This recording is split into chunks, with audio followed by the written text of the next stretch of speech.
Linda. Hi, everyone. I'm Nicki Corinne White, and here with Live Boldly Ministries podcast.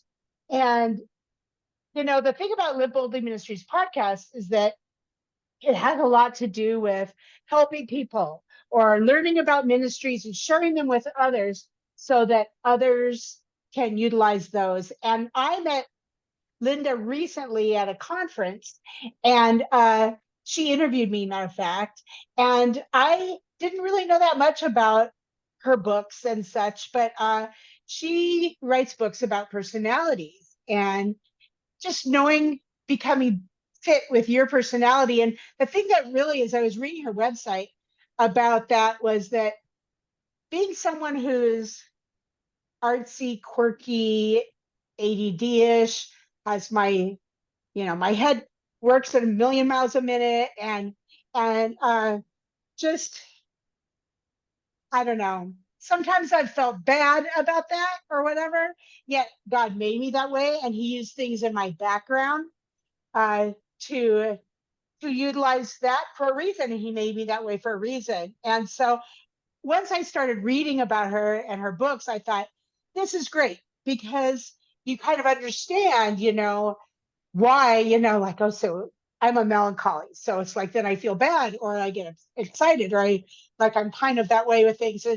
And sometimes you can feel like that's not good, but yet there's benefits to that personality too. And so I wanted to first ask her, how did you get involved with this personality uh, whole sphere of things? Oh, well, let me say, Nicki, it is a pleasure to be here with you. And thank you for the opportunity of speaking into your listeners. I don't take that for granted. And so I thank you for that. Oh, I thank you awesome. that you feel safe with me speaking into your family here.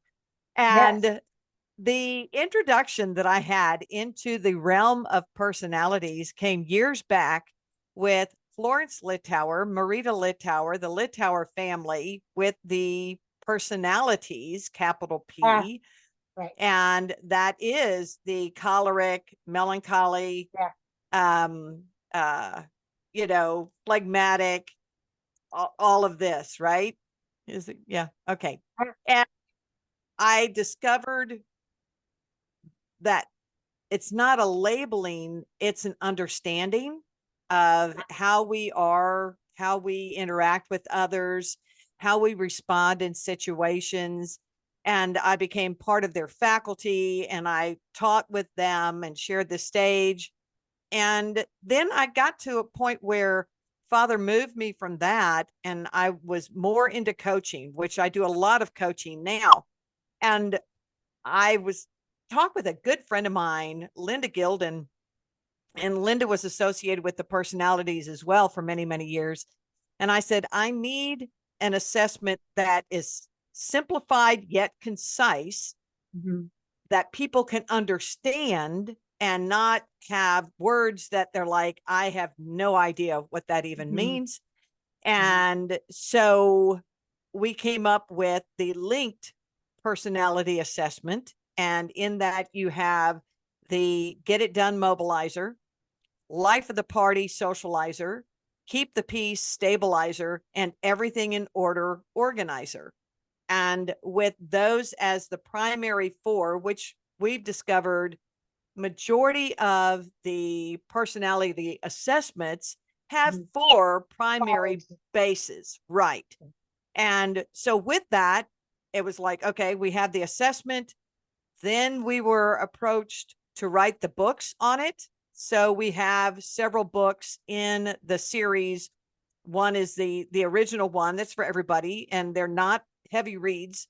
They're very simple reads, and they're not wide, so it's not going to take you all day. So the original.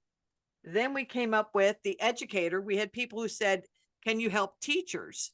And Oh, so yeah. linked for educators, then linked for parents, and linked for couples.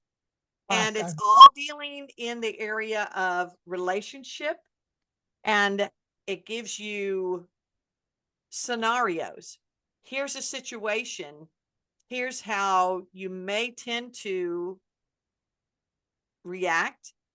Here's a consideration to better engage with that other person. And that's how we go through it. Totally agree with you that this kind of understanding a little of that helps you. And you also see, I mean, I'm old school, so I know the original personality is one, but so I'm like 30% sanguine, that's warm, fuzzy, and then the rest melancholy. So I might get really excited about something, then I go home and I'm sad because then I'm analyzing what if I said something wrong. Okay. So through that process, and then we're talking 15 years ago or something, I kind of learned a little bit about myself, and it helped me in my interactions with people. So I totally agree with you that, I mean, some people might say, well, this is just nonsense. You just are who you are. But it helps you to understand because God, you made you that way, and you can use those gifts and those talents and it helps you to understand in how you react to people, and just use your gifts that he has for you um, to share with other people. It helps to know who you are and what you're best at. I think You know, I think you've hit it on the nose. When I understand why I do what I do, then I can better understand that others are the way that they are by design as well. mm-hmm. And I don't look at it as though someone is right and someone is wrong in their approach. Our independent understanding of a scenario or something like that may come across differently. Yet God designed our brains to function in a certain way that we can see the differences. We have individuals with different blood types. We have different hair color. We have different skin tone. We have different eye color. There's so many aspects of us as humans that are unique to ourselves. And then there's differences that are alike in certain cultures, certain areas of geographical areas where we live. And the four gospels were written by four different personalities. And so with that, why would we not then embrace the design that we are created differently for God's purpose and to be able to excel in it? And here's what's really great. I've gone through classes and courses on how the brain works. And one of the areas that is not differentiated between the four basic personalities is intellect. One is not smarter than the other. They all just embrace life differently in a natural way. So when I know that as a what we would have as the choleric sanguine, I am the mobilizer primary, which means I can also have part of the melancholy there. But with that, which is my organizer, I can now have a reference of how I perceive other people. And for me as a mobilizer, my opposite is a stabilizer. And that is my husband. I mean, my personality blend is opposite of my husband's. So there were perceptions. Yeah. My husband is cleric. He's opposite me also. But then also opposites, like the person, I went to a ladies retreat where they were talking about this, and well, she said, well, sanguine and melancholy really don't go together. Are you sure you're a sanguine and melancholy? And pretty much every one of those tests I've ever taken has said I'm like 30% sanguine and 70% melancholy, every single one. So And yeah, so maybe I'm gonna give you some light. Can I shed some light on that? Because she should never have said that to me, by the way, as the speaker. right. Probably. No, she should not have, because that was kind of like putting you in an awkward place where you're like, Yeah. wait a minute. Well, here's what I have discovered, because I have numerous people that when they assess, they'll come, what would we consider? Well, that's polar opposites, because one is fast paced, one is a slower pace, one is this, one is this. Okay, I understand that. Jesus is all of them. And the more that we grow in our spiritual development, the more that we start really understanding ourselves, we can start displaying the properties of different blends of the personalities. When we do have a high in one and a high in the other that are typically opposite, here's what I've discovered is one of those I will work out life in. I may work out life as an organizer, because organizer is going to be the best fit for a particular situation. Mhm. Like, I know if I don't behave this way, this isn't going to get done. It's not going to work out for the best, right? Mhm. But when I am wanting to seek rest and recovery, that's when it's really important for me to know which of those two is the ultimate dominant one, because they rest and recover differently. Let me share the difference and see if that resonates with you. When we're looking at the organizer and the socializer, when they want to recover and recoup, they go out with friends. They go do stuff. They want to be happy. They want to have their worries taken away. With the organizer, they want to pull back and pull out a book or something that's going to help them decompress. That's completely opposite, right? So I always will ask the person, okay, well, evidently you're working in this area. Which area do you rest best in? And for the mobilizer, stabilizer, they want to take a nap. I mean, literally, I've got to take a nap to recover. And the mobilizer will go on to another project to recover. I have to have my quiet alone time. I have to have like an hour in the afternoon, or I'm just not a good person.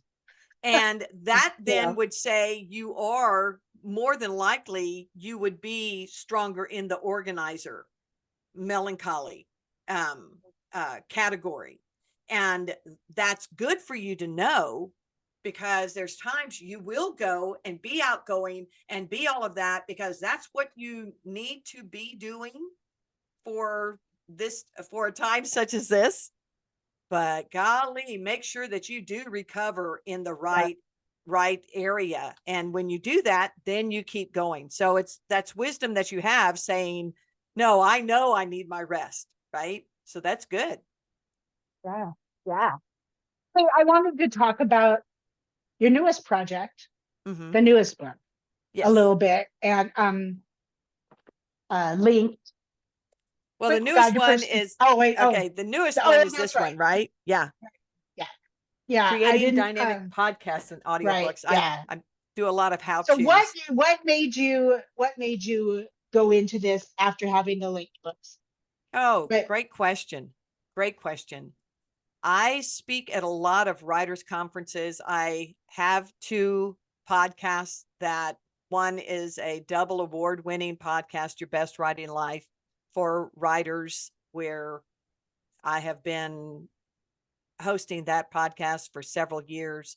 It's in the top 2% global podcast. that's amazing. And it's just it is a industry heavy experts that come in and just teach everyone, writers and speakers, how to excel in that area. And then I have Staying Real About Faith and Family.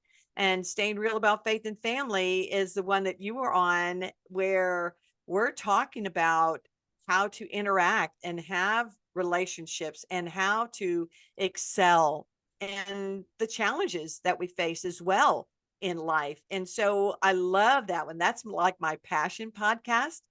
And I'm also an audiobook narrator. As a matter of fact, I Oh, just got a contract to do today, that with my books. I need to put them on audio.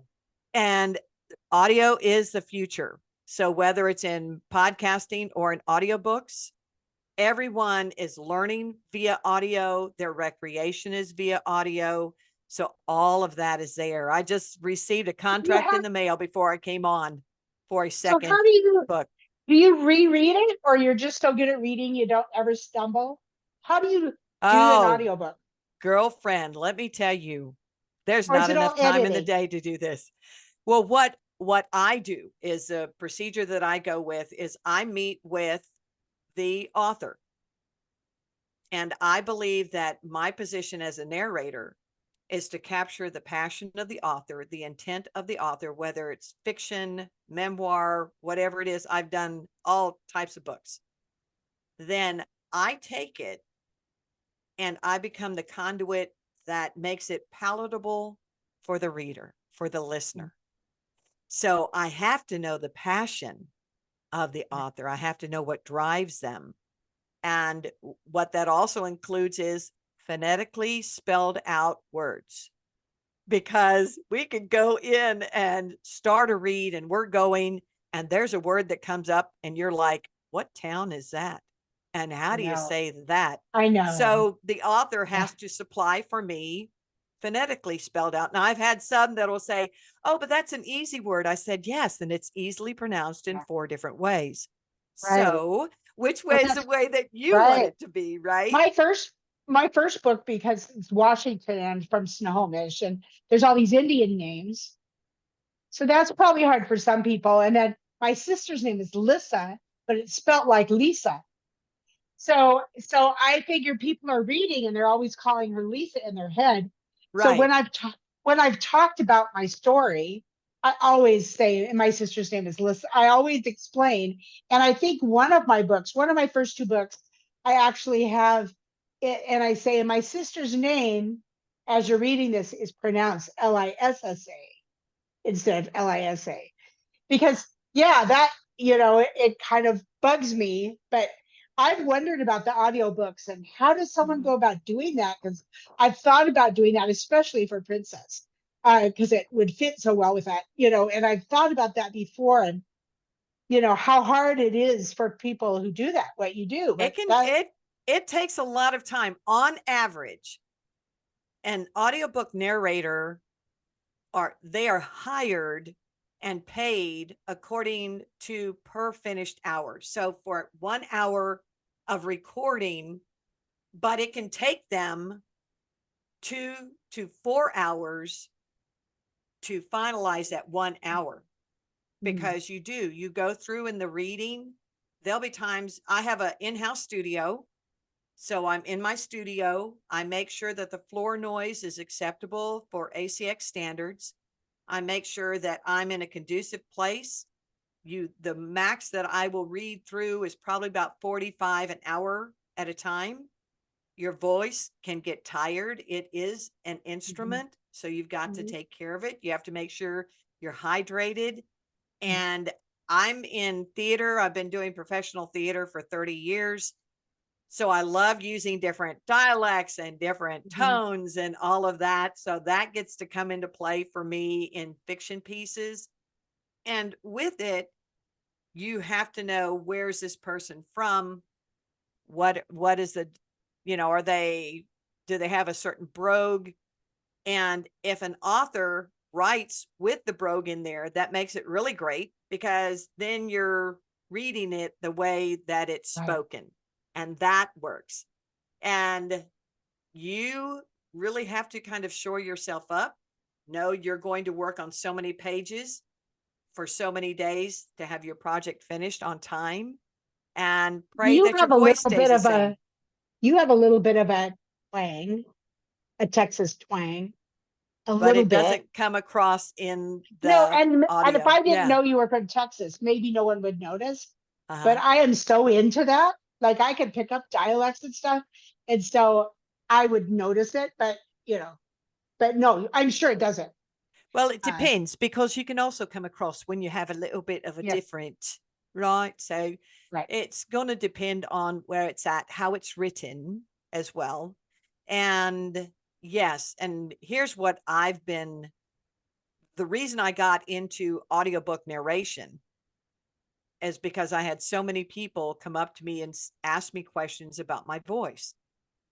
Do you have this recorded? Do you have inspiration? And Mhm. I hated my voice for the longest time. I was like, I've got a horrible voice. Why would you want that? But the Lord worked on me and said, this is an area that would be pleasing. Yes, So having audiobooks as part of what I do and podcasting, it became very natural for me to write the book on that. And I was approached by the publishing house that has the Writer's Bookshelf series. And they approached me and said, we'd like to contract you to write on creating it's dynamic amazing. podcasts. Yeah, It's amazing. Another thing of coaching that you do besides podcast coaching is speaker coaching. I do. And, that's interesting too, because as a speaker, I mean, I'm kind of all over the place sometimes with stuff. I try to be very organized in what I write down, but then I do veer from it and stuff. And so, I've talked to people about that also. And I mean, even going to CPE and being on someone's podcast, some people really struggle with that. I Yes. I don't really struggle with it that much. Um, I might get a little bit of nerves, but then once I do it, I kind of almost just say, okay, Lord, you booked this for me to do this, and I'm just going to be myself and do it. But I probably wasn't always that way. I mean, I'm 65, so I've probably, learned to be that way. But it's hard to I think the more you speak, you probably learn a little bit each time. You do. And it's when I have someone that is that I'm working for coming alongside to help them better their pardon me, to help them better their speaking, I look at their natural tendencies. I do want to know what their personality is.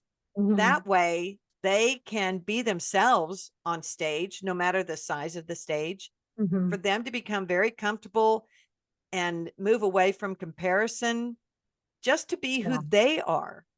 right. And when they realize, you mean I don't have to be like XYZ in order to be a good speaker? And I'm like, no, this is Mm, God designed you. Now let's walk in the strengths that you have. Let's look at what those mm, strengths are. And also, as a speaker, knowing the helps that are out there for you. If you're one that does tend to go off on a squirrel moment, or as I like to say, you saw something shiny and chased after it, we have to be able to, if we're going to do that, mm, we have to have a trigger that's going to bring us back mhm, around to the point, or else we're going to lose our audience. mhm, And they'll be like shaking their head, not knowing where in the world are you going. mm. So that has to do with how do you outline your talk? I'm not a scripted talker, Not either. but I do need to know I'm starting here, I'm ending here, and in Mhm, between I have this, this, and this. mhm. And if I know that, then I may be able to take them on a journey geared to something, a dynamic maybe that's happened Mhm, at the event. mhm. So I can be spontaneous and also make sure that I stay on target with the points that I wanted to deliver. Well, and Because that's, if, yeah, yeah, writing your points. And you're not going to be able to, well, I mean, I have been to conferences where someone's reading, but mm, but just having those points, you're going to glance at it and then you're going to talk to people. You don't want to really be reading it anyway. no, that's not when you read, it's like for your viewers, if I'm reading, this is all they're seeing, right? As the top of my Yeah. head. And I connect with my eyes, I connect with my facial expression, with my body language. It's teaching also move out from behind the lectern. Don't stand there glued, because no one can see your posturing. No one, then there's a barrier between you and those you're wanting to connect with. So how can we do that naturally? How can we flow that way? Most of the time at an event, my preference is for the lectern to be off to the side. That way I'm forced to be open with my audience. There's times I'll walk down into the audience and engage with them at a closer proximity, depending on the content of my talk, right? And also, we want to be able to see their eyes. I don't do the look over their heads, look past them. Even if we're as an introvert, or we actually receive a good response when we look directly at someone. We can find people in the audience that are engaging with us. Those are the ones then that we look at. Now we're only speaking to one person. And when we speak to that person, it can help those that are maybe more of an introvert or a little bit nervous, because we will find encouragers in the audience. And when we look to them, they're going to be nodding. They're going to agree with us. And that's going to build our confidence too. Okay, so as we kind of wrap this, what would you tell someone about the necessity of just understanding who they are and their personality, and how that enriches their life, and how it's useful to them? Oh, thank you. Here's what here's where I would go with this. Romans 12:18. If possible, as far as it depends on you, live at peace with everyone. Now, if God told us live at peace with just people that you know or people that you like, that would be different. But he says, live at peace with everyone as far as it depends on you, as far as it depends on me. So when I understand more about myself, and even how I might rub someone the wrong way, because I don't want to look at that. I don't want to go, oh, but I may have a negative tendency or an unhealthy tendency. When I really embrace it, I realize the other person's perspective of me is as real to them as how I feel I am presenting myself. So the encouragement is, don't be afraid of discovering how God truly designs you to be, because it is the best you that there is. And he has others that are waiting to hear what you have for them, to be encouraged by you, to be seen by you. And when we walk in the design that God has given us, he will open doors no man can close. He will close doors no man can open. But when he does that, it's simple. We just don't go looking for a key. We just let it be what it is. Right, exactly. Hey, we want to get your contact information and Sure. how to get your books, and hold up a couple of your books again, and Sure. say their I have this. titles. Okay, this one here, Creating Dynamic Podcasts and Audiobooks, is available at any of your local bookstores, Amazon. If you have a local Christian bookstore, go in and request it if it's not on their shelves. Then I have the linked. Oh, I love those. This Yeah. is the linked couples for couples.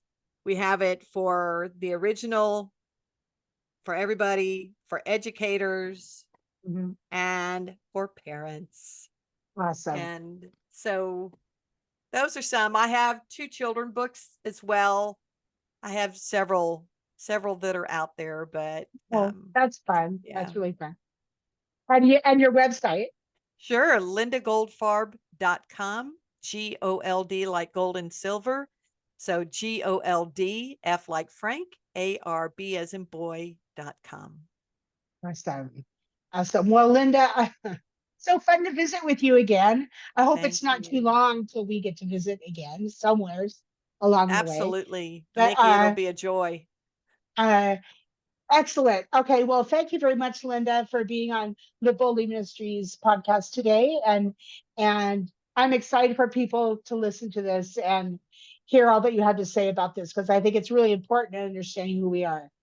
Thank Thank you. you. Thank you so much. God bless. God bless.